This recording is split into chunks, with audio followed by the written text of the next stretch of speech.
Est-ce que ce positionnement aujourd'hui d'une partie de la gauche, quelque part, il fait le jeu du terrorisme? C'est-à-dire qu'on met de côté, quelque part, ça nuit à la lutte aussi contre le terrorisme, qui ne concerne pas seulement Israël, il concerne aussi la France, l'Europe, l'Occident aujourd'hui.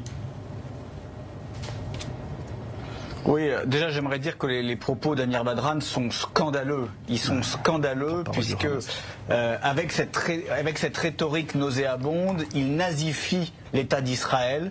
Non, l'armée israélienne ne tue pas des bébés. Voilà. Alors arrêtez de dire ce genre d'énormité qui cherche à faire passer les Israéliens comme des monstres. Non, l'armée israélienne, l'État d'Israël, ne classifie pas et n'a pas une politique suprémaciste raciale. Arrêtez, ça c'est dans vos fantasmes et dans vos délires.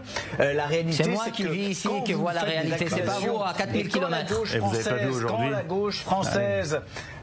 Quand la gauche française accuse l'État d'Israël de commettre un génocide, qui est un mensonge historique, juridique, de tout ce que vous voulez, parce qu'il faut rappeler ce que c'est qu'un génocide, c'est très important, parce que on balance génocide comme ça, tout le monde le recrache, tout le monde le répète alors qu'on ne sait pas la définition.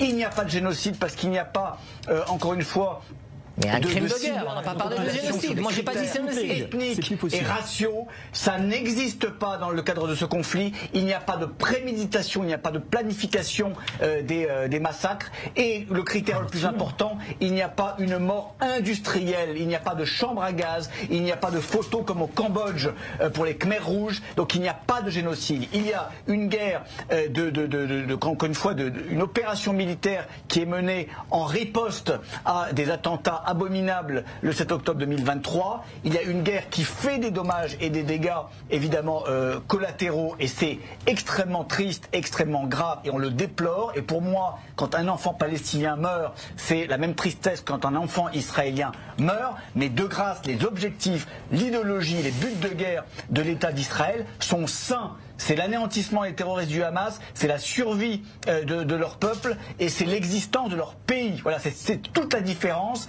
avec un groupe de barbares qui n'a qu'une seule idée en tête, c'est tuer du juif.